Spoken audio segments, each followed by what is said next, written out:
I'm looking at your picture there, Arrow. It looks like you're holding an owl or something. What I'm holding is a coup stick, a Native American coup stick, which is a very spiritual tool. And Wow. what you do is you walk up to your worst enemy and you can touch him on the shoulder, and then that shows your courage, your confidence. We can be enemies, but at the same time, we can also be very brave. I love that. You know what it looks like to me, Arrow? Almost, you know the boom mics, and they put the little. That's so it's fitting because it's a windy, cloudy boom mic. Yeah, that's what it looks like to me. Yeah, it's sitting about 3.5 feet away from me right now, and it's just a work of art, is what it is. Oh, it looks beautiful. Thank you so much. Your movie is beautiful. Your movie is something we need this movie right now because everything that went down with the lockdown, you know, there's a lot more drug abuse, more alcoholism, and I think that a movie like this gives somebody that voice that says, I'm not alone. Let me see if I can find myself a Neil. That's really, really interesting, Arrow. Thank you for that. I can tell you that, you know, we made this film at the end of 21. I finished editing it sort of mid 22. And at the time, interestingly, people then wasn't the time to, because people really wanted escapism back in mid-end of 22, right?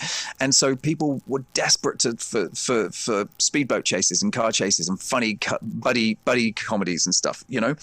And I think that now, post, you know, what are we now, 4 years on from that? I think that there is still the sort of detritus of that difficult period. And I think that there was a big descent into all of those things that you mentioned. So what I love about the film is that it's about forgiveness and it's about hope. It's about if you have reached rock bottom, if you're even under the rock, at the bottom of the rock bottom, that there is opportunity for you. There is possibility for you to have a life and get better. And when we meet Anna's character, she is really, really low, and she doesn't think that she deserves to be allowed out.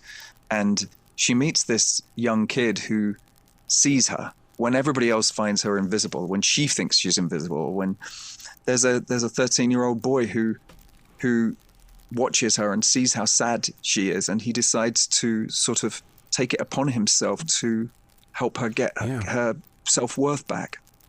Yeah, he's an old soul. I mean, the very second that he comes onto that screen, you're going, "Oh, this is not the typical little teenager." I mean, he totally gets it, and that's what I love about him. Yeah, he you know, we saw like nearly 100 kids for this, and some of them wonderful little actors, you know, would come in and they'd sort of say some of the words and some of the sentences in that sort of like little young voice, and you're like, this kid's a brilliant actor, but we need somebody who's like almost a grown-up in a child's body. Yep. And when Luca came in, he just said these words. And for the audience, this character has this kind of way of speaking that we don't use to speak to each other. He says the thing that nobody wants to hear. He says the thing that is, and Arrow, I don't know whether you found this, but he's funny, isn't he? Because he says these odd things that you would never expect to come out of a kid's mouth, or even a grown-up's, because he just cuts through the layers of BS and says what needs to be said. And even though he's sort of taken it upon himself to rescue Anna's character, in so doing, he also sort of helps everybody else along the way too. He helps everybody else kind of get better. That means her dad, her ex-partner, and her ex-partner's new love. He sort of is helping everybody. And to a new place of hope. I wish you could see my notes, because my notes say this is a superhero movie that doesn't need to wear capes. Neil does a great job being a real person. You have just written our liners. You know, one of the things that Yusuf Kakur said when he first read it is like he said, this is a superhero movie, isn't it?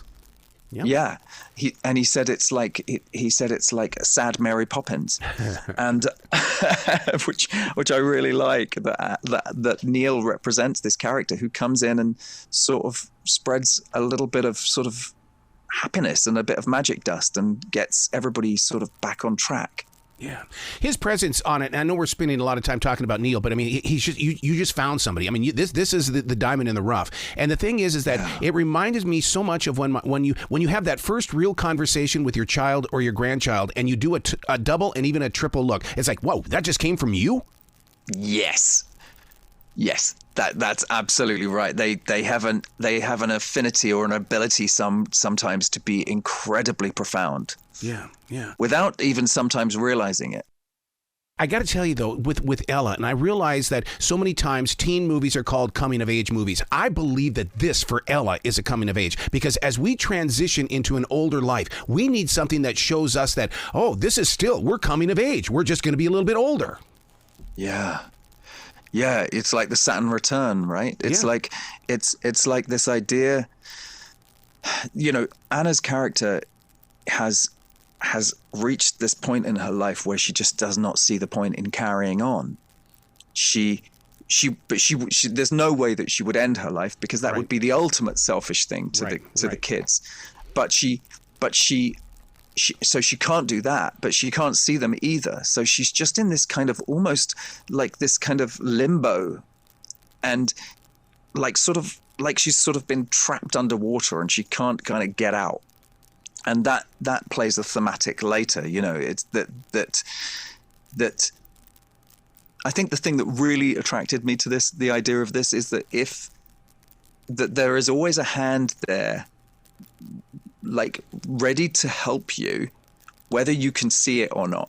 But you have to make, the only way that you can grab that hand is by making the decision to grab it. Yep. And so anybody who's in a difficult situation, anybody who's going through anything difficult, and we all have been over the last few years, this film is about that idea that you can get better, even though you maybe don't feel like you deserve to. Yeah. And don't you think that getting better means to forgive yourself guilt? Because I can 100%. feel that in this movie. Yeah, she talks about grieving, She talks about guilt and she talks about grief. But she's not talking about grief about somebody dying. She's talking about the grief of not being able to live the life that she thought she was going to live. Yeah. Or the life that she felt that those kids deserved. Yeah. She's grieving for the life that she left behind. And she has to be given that sort of new sense of life, and that's what he represents for her. Yeah, because so many times in the past, I always heard my parents say this, you're just going through the change of life. And see, that's how they wrote it off. You're being honest in this movie. Thank you. Wow. You got to come back to this show anytime in the future, Stephen. I love your story. I really appreciate it, Aaron. I love your journey. I love what you're doing, and I want more movies like this. Thank you, man. It's so lovely to hear people react to it in the way that I hoped people would. It's because it's not just a normal run-of-the-mill movie. It's a movie that makes you think, but also hopefully a movie that sort of distills hope too. Absolutely. Well, you be brilliant today, okay? And you, man. Thank you.